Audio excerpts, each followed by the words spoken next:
সবাই মিলে, নওজোয়ান ভাই তোমরাও, বয়স্ক বাবা চাচা আপনারাও একটু সময় কোরআনুল কারীমের একটা ছোট্ট সূরা আমি আপনাদের সামনে পড়ছি।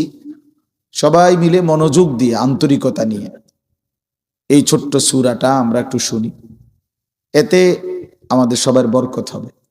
আল্লাহর কোরআন আমাদের জিন্দেগির জন্য রহমত। কোরআন শরীফে আল্লাহ তাআলা বলছে কোরআন রহমত। কোরআন আল্লাহর পক্ষ থেকে আমাদের জন্য রহমত। কোরআন আমাদের জন্য বুশরা, সুসংবাদ। কোরআন আমাদের জন্য হুদান, হেদায়েত। কোরআন আমাদের জন্য শিফা, আমাদের যাবতীয় বাহ্যিক এবং আত্মিক রোগের ঔষধ। এরকম অসংখ্য সিফাত, গুণ আল্লাহ তাআলা কোরআনুল কারীমের উল্লেখ করছেন। এজন্য কোরআনুল কারীম শুনবার মধ্যেও বরকত, বলবার মধ্যেও বরকত, পড়বার মধ্যেও বরকত। হাদিসের মধ্যে আছে আমাদের প্রিয় নবী সাল্লাল্লাহু আলাইহি ওয়াসাল্লাম যেভাবে কোরআনুল কারীম তেলাওয়াত করতেন খুব, আবার অন্যদের কাছ থেকে, সাহাবীদের কাছ থেকে কোরআনুল কারীমের তেলাওয়াতও শুনতেন। হযরত আব্দুল্লাহ ইবনে মাসউদ একজন বিখ্যাত সাহাবী। এই সাহাবী আব্দুল্লাহ ইবনে মাসউদ রাদিয়াল্লাহু তাআলা আনহুকে একদিন নবীজি বলছেন, ইকরা আলাইয়াল কোরআন, তুমি আমাকে কোরআন পড়ে শোনাও। তো সাহাবী ভয়ে মহব্বতে বললেন, ইয়া রাসূলুল্লাহ, কোরআন তো আপনার উপরেই নাজিল হয়, আমি আপনাকে কি শোনাবো? আদবের কারণেই বললেন, যে নবীজির সামনে কোরআন পড়া এ তো জানতেন বিষয় না। আল্লাহর নবী সাল্লাল্লাহু আলাইহি ওয়াসাল্লাম বললেন, ইন্নী উহিব্বু আন আসমাআহু মিন গায়রি, শোনো, আমি কোরআন পড়তে যেমন নিজে তেলাওয়াত করতে ভালোবাসি, অন্যের কাছ থেকে শুনতেও ভালোবাসি। তাইলে বোঝা গেল কোরআনুল কারীম পড়তে পারা, শুনতে পারা, বলতে পারা সবটাই সৌভাগ্য, সবটাই বরকত। এজন্য মেহেরবানি করে মনোযোগ দিয়ে আন্তরিকতা নিয়ে আমরা ছোট বড় সবাই, পর্দার আড়ালের মা বোনরাও আল্লাহর কোরআন শোনেন, তাইলে বরকত হবে। যে সমস্ত ছেলেদের হাতে, এই হাতে যেই মোবাইলগুলো, এগুলা ভাই নামায় ফেল। এই যাদের এরকম হাতে ধরা মোবাইল রেকর্ডের জন্য ধরে রাখছো, এরকম আল্লাহর ওয়াস্তে আমার এই কথাটাকে মানো, ভালো হবে।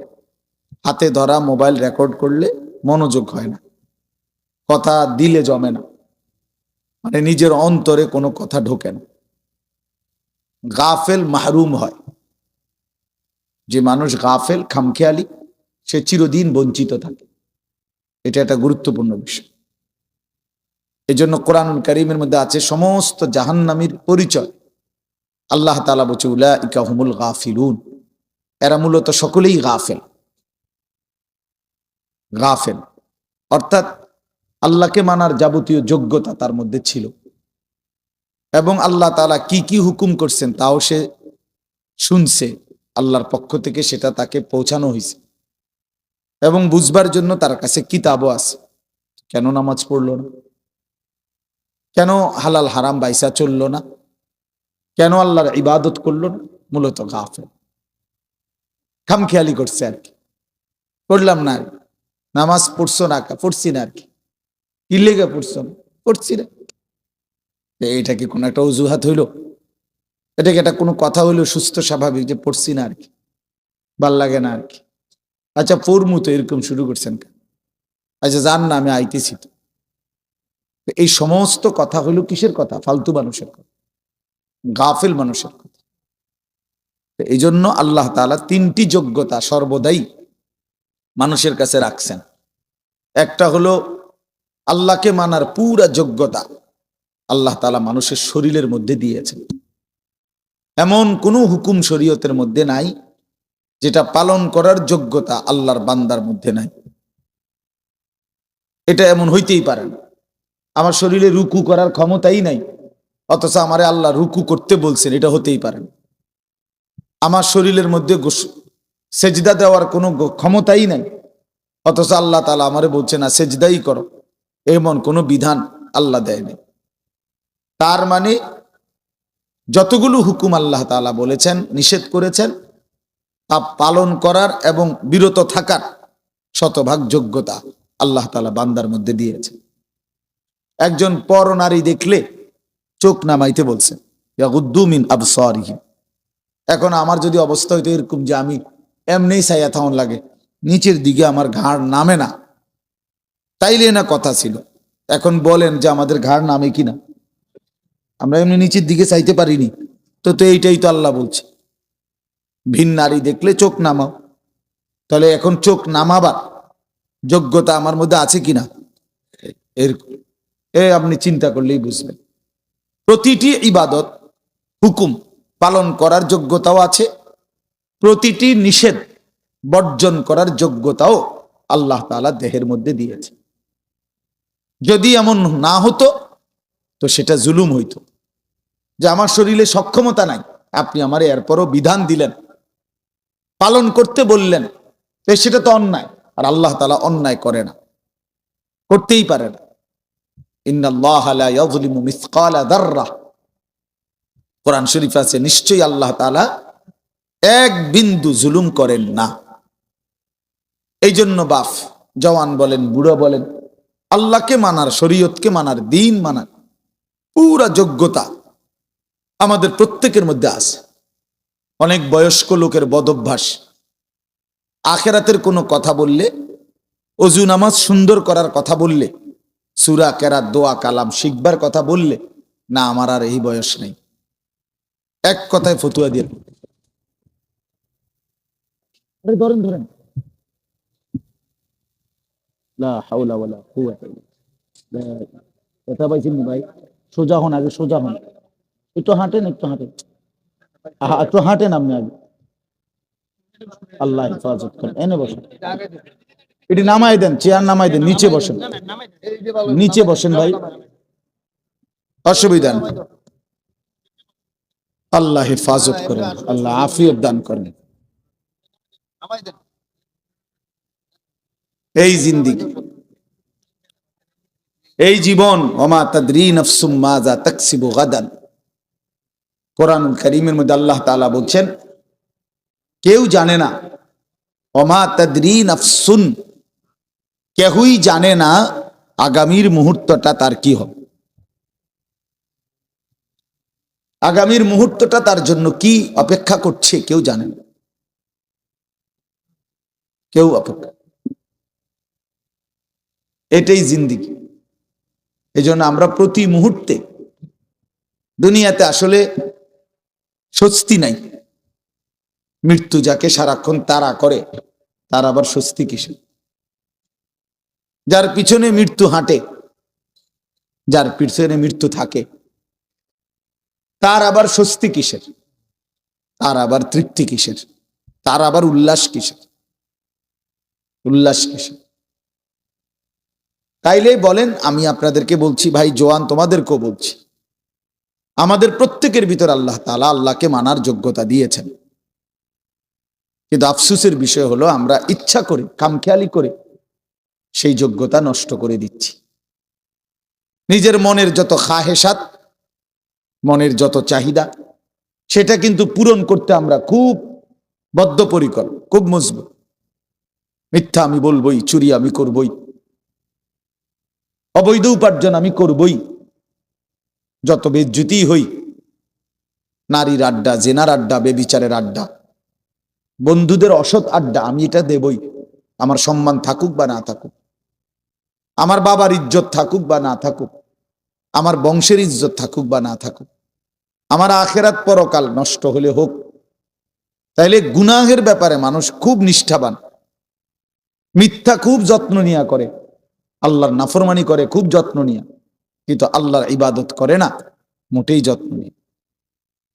সুদের 1 টাকাও কম নেয় না, সুদের সিরা টাকাও লয় না। তাইলে বোঝা গেল, হারাম করে খুব যত্ন নিয়া, কিন্তু ইবাদত করে খামখেয়ালি করে, খামখেয়ালি করে। হ্যাঁ, 40 বছর ধরে নামাজ পড়ে, এখনো 10টা সূরা শুদ্ধ করে নাই। কি পরিমাণ অপদার্থ মানুষ! অথচ মালিকের এই দুনিয়া কি পরিমাণ ভোগ করলো। 60 বছর বয়স, নবীজি সাল্লাল্লাহু আলাইহি সাল্লামের শেখানো 10টা দোয়া বলতে পারবে না, এবং এটা যে পারে না এই নিয়ে কোনো শরমও নাই। অথচ লজ্জা থাকা উচিত, শরম থাকা উচিত ছিল যে আমি কি মুসলমান হলাম, আমি কোন নবীকে ভালোবাসি যে নবীর শেখানো আমি 10টা দোয়াও বলতে পারি না। এটা কিসের ভালোবাসা বলেন? অসংখ্য মুসলমান 2 রাকাত নামাজ সুন্নাত মোতাবেক পড়তে জানেন, এবং এটা যে গাফলতি তার এটা ভাবেও না। আপনি বলবেন আরো তর্ক করবেন, এত কথা কইেন না চাই, আল্লাহ ভরসা, আল্লাহ ভরসা। এই একটা খামখেয়ালি কোরআন শরীফে হাদিসে আছে, ডাইরেক্ট নবী বলছে সবচেয়ে অক্ষম অপদার্থ লোক ওই ব্যক্তি যে নিজের মনের ইচ্ছা মতো চলে অথচ আল্লাহর উপরে ভরসা করে, আশা করে। বুঝেন নাই কথা? চলে কি নিজের ইচ্ছা মতো, অথচ আশা করে কার কাছে? করতেছে নাফরমানি, মুখে বলতেছে আল্লাহ ভরসা। টাকা সুদের, এরপরে বলতেছে হুজুর খাস করে দোয়া করেন, বহুত কষ্টে আল্লাহ আল্লাহ করিয়া 12টা লাখ টাকা ব্যবস্থা করে ফোলাকা বিদেশ পাঠাইছি, খাস করে দোয়া করেন। খাস করে কি দোয়া করতো? 12 লক্ষ টাকার মধ্যে সুদের টাকা কত, কিস্তিতে কত নিলেন, কিস্তিতে কত? তো আপনি আল্লাহ আল্লাহ করে নি টাকা ব্যবস্থা করছেন না সুদে টাকা ব্যবস্থা করছেন? তাইলে মিথ্যুক এটা বললেন কেন যে আল্লাহ আল্লাহ করে টাকা ব্যবস্থা করতো? আর খাস করে কি দোয়া করতো? যে আল্লাহ এই টাকার উপরে ঠাডা পড়ুক। এটাই তো দোয়া, খাস দোয়া এটা। এই সুদের টাকার উপরে গজব পড়ুক, হারামের টাকার উপরে লানত পড়ুক, বেটাতে লানত পড়ুক এই টাকার। এটা খাস দোয়া। তাহলে কি পরিমাণ অজ্ঞতা আমাদের, মূর্খতা! প্রকাশ্যে আল্লাহর নাফরমানি করে আবার বলতেছে খাস করে দোয়া করে দেন। এইটাই নবীজি বলছে, ওয়াল আজিজু মান আতবা নাফসাহু হাওয়াহা। সবচেয়ে অক্ষম, অপদার্থ, ব্যর্থ ওই ব্যক্তি যে তার মনের ইচ্ছা মতো চলে, ওয়া তামান্না আলাল্লাহ, অথচ আল্লাহর কাছে আশা করে। 30 বছর ধরে মিথ্যা বলে, ওজনে কম দেয়, কাস্টমারকে ঠকায়, হুজুর দেখলে কয় খাস করে দোয়া করে। কি খাস দোয়া করতো? তোর উপরে যেন গজব পড়ে এটা দোয়া করতো? তাহলে কি কি নাহলে খাস দোয়াটা কি? আল্লাহ তার মিশা কথার মধ্যে আরো বাড়াই দেন নাকি, তার বাটফারির মধ্যে আরো বাড়াই দেন, এটা নি করতো? এই কথা বললে হুজুরের ইমান থাকবে নি? কোন মৌলভী শব্দ দিয়ে কথা বলে তো বেটার ইমান থাকবে নি? হারামের উপরে দোয়া করা যায়নি, হারামের উপরে দোয়া করা যায় না তো বাপ। এই জন্য আপনারা জানেন না, আপনি ওরে কইতা মনে হন, শুধু এদুর বলে রে আমরা কিন্তু দোয়া বুঝ করেই করি। আপনি আমরা তো বেকুব ঠাউরাইয়েন না, যেটা বলা আর হেরে হেমনে কি কই নিজের বাঁচাই এই কই, নিজেরে সেভ করে এই বলি।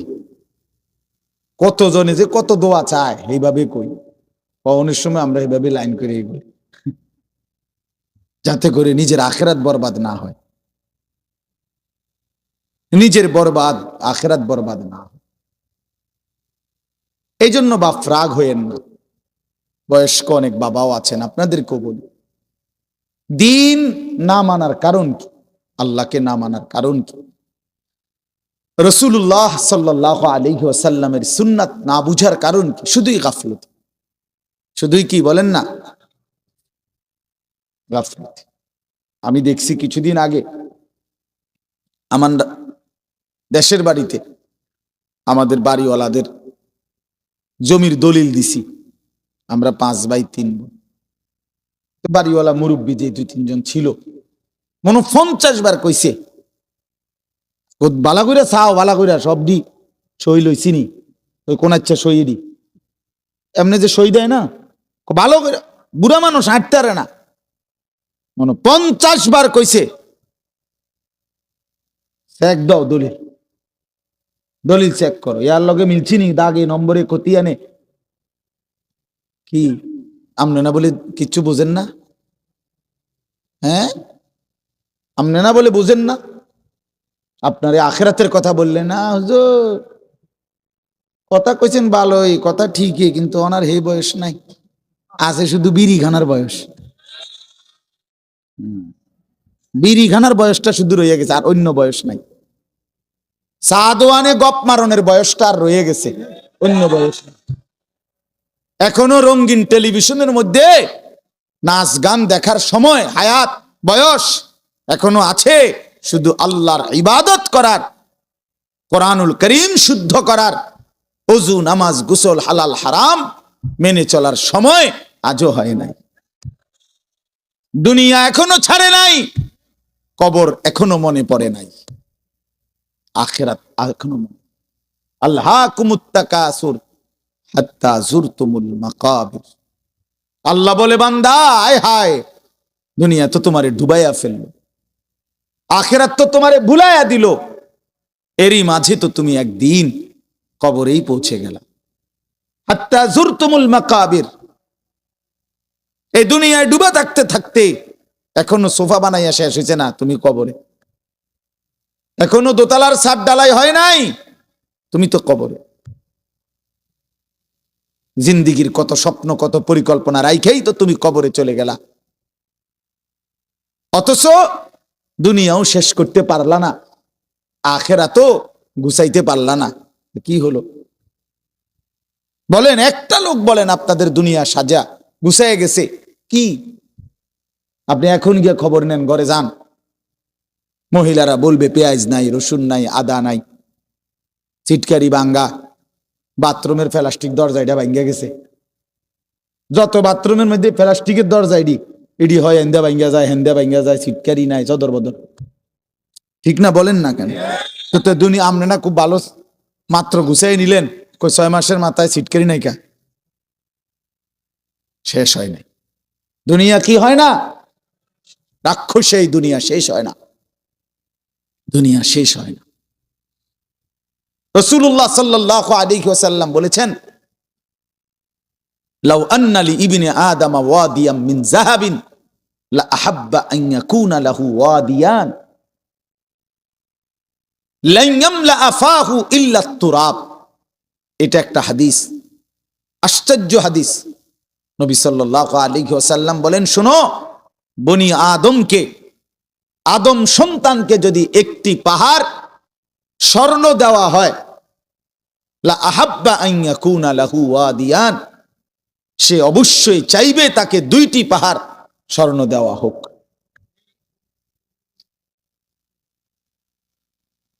লান ইয়ামলা আফাহু ইল্লা তুরাব। এরপরে নবীজি বলেন, কসম উম্মত শোনো, বনি আদমের মুখ ভরবে না ইল্লা তুরাব, কবরের মাটি ঢালা পর্যন্ত। তার ওই মুখে, তার ওই শরীরে যতক্ষণ কবরের মাটি না ফেলবে, ততক্ষণ তার দুনিয়ার চাহিদা কি হবে না? এর চাইতে জ্বলন্ত হাদিস আর কি হইতে পারে? এর চাইতে সুন্দর কথা আর কি হইতে পারে বলে? আরো সুন্দর কথা শুনেন। রাসূলুল্লাহ সাল্লাল্লাহু আলাইহি ওয়াসাল্লামের একজন বিখ্যাত সাহাবী হযরত উবাই ইবনে কাব রাদিয়াল্লাহু তাআলা আনহু, সাইয়্যিদুল কুররা, সাহাবীদের মধ্যে সবচেয়ে সুন্দর কোরআন পড়তেন যিনি, ওনার নাম হলো উবাই ইবনে কাব রাদিয়াল্লাহু তাআলা আনহু। এই সাহাবী বলেন, এই হাদিস এটা নবীজি আমাদের কাছে এত হাজার বার বলছে, এতবার। এই কোনটা? এই যে যদি বনি আদমকে একটি পাহাড় স্বর্ণ দেওয়া হয়, সে 2টি পাহাড় চাইবে, আরো দিলে আরো চাইবে, তার মুখ ভরবে না কবরের মাটি ছাড়া। ওই সাহাবী বলতেছেন, আমি নিজে তাফসিরে, আমার গাড়িতে এই তাফসির আছে, তাফসিরে কুরতুবী। তো ইনি বলেন, এই সাহাবী বলেন, কুন্না নারা হাদা মিনাল কোরআন। নবীজি এই হাদিসটা আমাদেরকে এত বেশিবার বলছেন, আমরা মনে মনে ভাবতাম এটা কোরআনের আয়াত। এটা কি? কোরআনের আয়াত ভাবতাম, কোরআনের আয়াত মনে করতাম আমরা এটাকে। তার মানে এত বেশিবার আমাদেরকে এত গুরুত্ব দিয়ে বলছে যে হাই বনি আদম, দুনিয়া তৃপ্ত হবে না, শুধু শুধু তুমি আর চেষ্টা করো না, থামো, এই নাফরমান থামো, পারতা না দুনিয়া, আরে হারামখোর, সুদখোর, ঘুষখোর, বাটপার, ওজনে কম দেওয়া সিটার, থাম বেটা থাম, থাম নাফরমান, দুনিয়া পারবি না বেটা, দুনিয়া তোরে ধোকা দিবে, দুনিয়া তোরে বুড়া আঙ্গুল দেখাবে, দুনিয়া তোরে একদিন লাথি দিয়া কবরে ফেলে দিবে আর বলবে যা বেঈমান, কবরে চলে যা, দুনিয়া থাকুক। শুধু শুধু শুধু শুধু এত মিথ্যা, এত চুরি, এত ডাকাতি, এত দুর্নীতি, এত অন্যায়, এত সুদ, এত কিস্তি, এত হারাম। আহা মুসলমান, ঠিক করলেন। লা ইয়াদখুলুল জান্নাতা জাসআদুন গুজিয়া বিল হারাম। নবী সাল্লাল্লাহু আলাইহি ওয়াসাল্লাম বলেন, ওই দেহ জান্নাতে ঢুকবে না যে দেহের রক্ত গোশত হয়েছে হারামের দ্বারা। আমি নিজে হাদিসের ব্যাখ্যায় পড়ছি, এই হাদিসের ব্যাখ্যার মধ্যে আছে উলামায়ে কেরাম, মুহাদ্দিসিনে কেরাম বলে যে অভিভাবক তার পুরা ফ্যামিলিকে হারামের টাকা দিয়া পালে, বউ বাচ্চা সবাই এই হারামের টাকা থেকে খায় দায় ঘুমায়, এই নাফরমান অভিভাবক যেন নিজ হাতে পুরা ফ্যামিলিটার জন্য জান্নাত হারাম করে দিল। কারণ এই হারামের টাকাটা তো সেও খায়, পুতেও খায়, বউও তো খায়। বুঝেন নাই কথাটা? হ্যাঁ, গায়ে লাগতে পারে কারো, গায়ে লাগলে যদি পছন্দ না হয় জাইরা হালাই দিয়ে, পানি দিয়ে দিয়েন কাজ, তাহলে আরে তো সাবান লাগাই লেলে পরে ডিপটা দেব।